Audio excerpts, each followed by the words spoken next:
खऱ्या अर्थाने सर्वगडनी जी गुन्हा दाखल करण्याची मागणी केलेली आहे तो माझ्यावर गुन्हा त्यांनी दाखल करावा।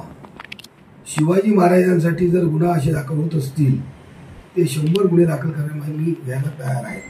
खऱ्या अर्थाने एक पत्र जर सर्वगडनी दिलेलं आहे त्याचा जावक नंबर जो 3066 आहे 3039 आहे 29ला पत्र सर्वगड फरार असताना सर्वगड कार्यालयात नसताना जे पत्र दिलेले आहे ते तिकडच्या बासुदकरनी पत्र तयार केलेलं आहे उपअभियंता आणि सर्वगड यांची टॅबवरून सही केलेली आहे। सर्वगडनी प्रत्यक्ष सही केलेलं कोणतंच पत्र देत नाही।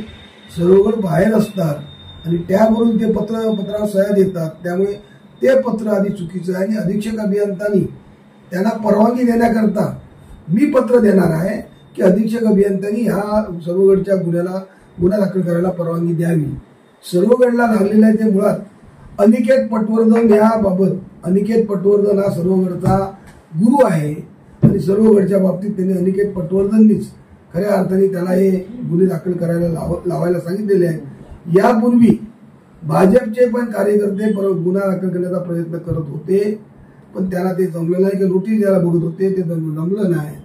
पण या सर्वगडच्या माध्यमातून करत असले तो गुन्हा माझ्यावर दाखल व्हावाच, कारण सर्वगडनी जी जी कृत्य केलेली आहे ती कृत्य मी बाहेर काढणार आहे आणि सर्वगडनी जवळजवळ म्हणत असतील तर 60 RTI त्यांच्यावर दाखल केलेले आहेत। होय, मी RTI दाखल केलेले आहेत। जर माहिती मिळत नसेल तर माहितीच्या अधिकारात सरकारने केंद्र सरकारने राज्य सरकारने कायदा केलाय, त्या कायद्या अंतर्गत मला माहिती मागण्याचा अधिकार आहे।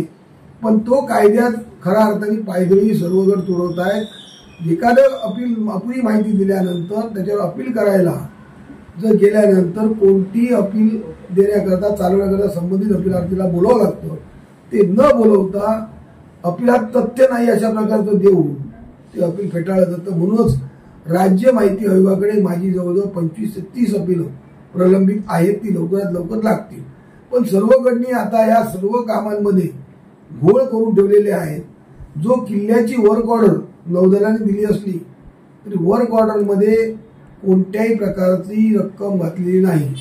वर्क ऑर्डरमध्ये 3 महिन्याचा देखभाल दुरुस्तीचा कालावधी आहे। एखाद्या रस्त्याचं काम कोणत्याही देखभाल दुरुस्तीला कोणाकडे दिल्यानंतर तो रस्ता परत BNC कडे येतो।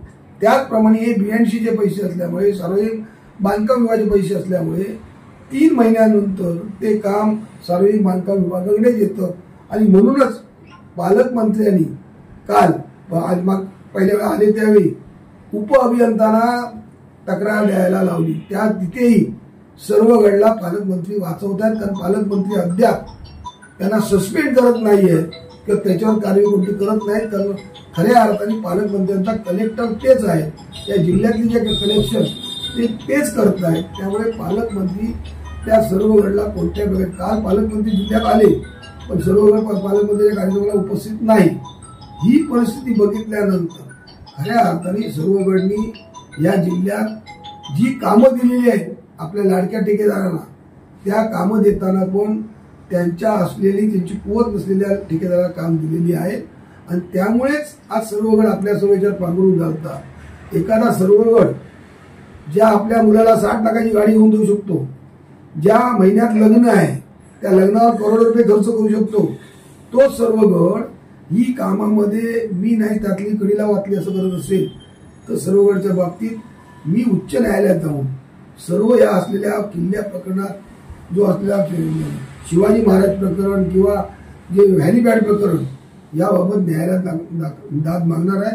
आणि हॅलिपॅडचं जे कार्यारंभ आदेश 9व्या महिन्यात 3/9ला त्याची डिपॉझिट भरून घेतात, 9/11ला त्याचा टेंडर काढतात, 31/11ला 11/24ला आणि त्याचं वर्क ऑर्डर देण्याचा प्रश्नच आला नाही। म्हणजे केवढं बोगस कामं करतायत आणि बोगस कामं करत असताना 2800 कोटी रुपये या जिल्ह्यात पालकमंत्र्यांनी आणलं। कालच्या मी कार्यक्रमातून ऐकलं, पण त्या कार्यक्रमातून 2800 कोटी कुठे आहेत?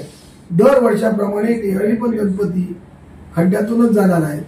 त्यामुळे जरी रस्ते केले असले तरी या सर्वगडच्या सर्वच कामांची चौकशी करण्यासाठी आम्ही न्यायालयाला मागणी करणार आहोत।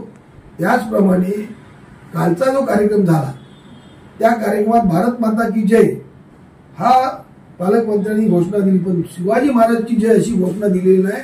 त्यामुळे यांच्या मनात शिवाजी महाराजाबद्दल काय आहे ते आम्हाला याच्यातून दिसून आलं.